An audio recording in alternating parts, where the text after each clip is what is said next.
Les petites noces de Figaro. C'est super bien parce que j'étais jamais venue au Théâtre des Champs-Élysées, donc ça m'a impressionné la taille de la salle et l'espace, mais c'était super bien. C'était génial, c'était cool, c'était bien, il y avait de la précision, il y avait du travail aussi. Je trouve ça super parce que j'étais jamais venue dedans, c'est la première fois et c'est très prestigieux. Ces commentaires enthousiastes témoignent de l'engouement suscité auprès des enfants par l'opéra Les Petites Noces, présenté au Théâtre des Champs-Élysées en ce début d'année. Ce livret est une adaptation des Noces de Figaro de Mozart, destinée au jeune public, notamment scolaire. Nous sommes au Théâtre des Champs-Élysées. Nous avons reçu ce matin 1200 enfants qui sont venus voir Les Petites Noces de Figaro, une adaptation d'1h15 de l'œuvre de Mozart. On a 12 représentations sur le temps scolaire. On reçoit à peu près 1200 enfants par représentation, donc on est à plus de 14 000 enfants touchés par cette opération. Originalité de cette adaptation, c'est un opéra participatif. C'est-à-dire que le public, par intermittence,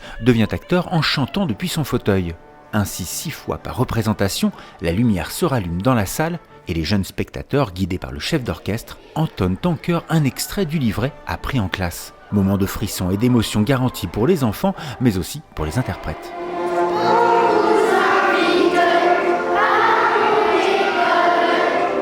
C'est hyper sympa. J'avoue que la première fois quand ils commencent à chanter avec nous, j'avais des frissons parce que c'est vraiment génial. Ça nous donne vraiment des ailes et il faut apprendre à gérer les décalages, des choses comme ça. Mais au final, ça se passe, là je sais pas, ça en fait 20 qu'on a fait et ça se passe super bien à chaque fois, donc c'est trop bien. Le fait que les enfants réagissent, en fait, je les vois comme un autre personnage. Vraiment, en fait, c'est tellement interactif. C'est pas seulement interactif au moment où ils doivent chanter, c'est aussi interactif.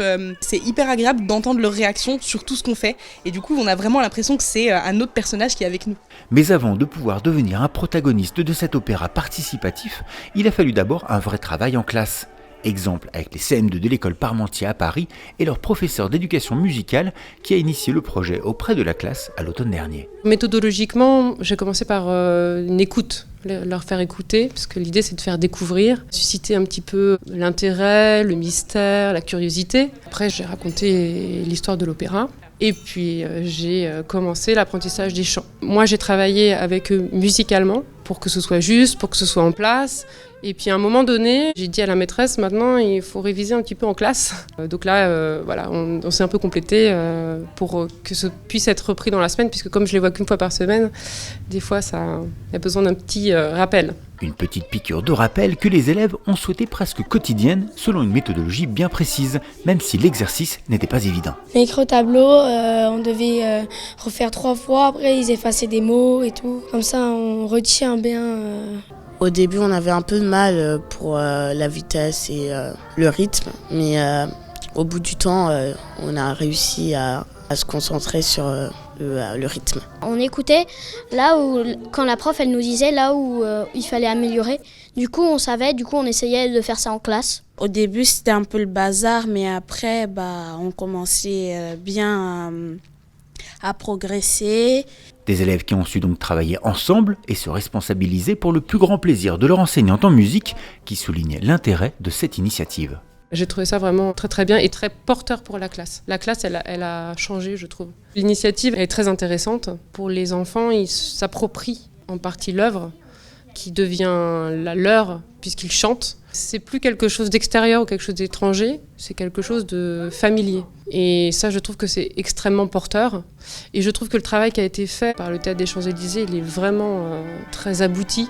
Abouti car, outre la durée adaptée au jeune public, le Théâtre des Champs-Élysées a notamment fourni un dossier pédagogique aux équipes enseignantes et le livret a été traduit en français. Un travail en partenariat avec l'Opéra de Rouen. On a toujours eu cette idée de faire participer les élèves pour qu'ils ne soient pas seulement spectateurs, mais qu'il y ait vraiment une participation active et du coup que l'attention ne soit pas exactement la même que quand on est passif et qu'on reçoit un spectacle.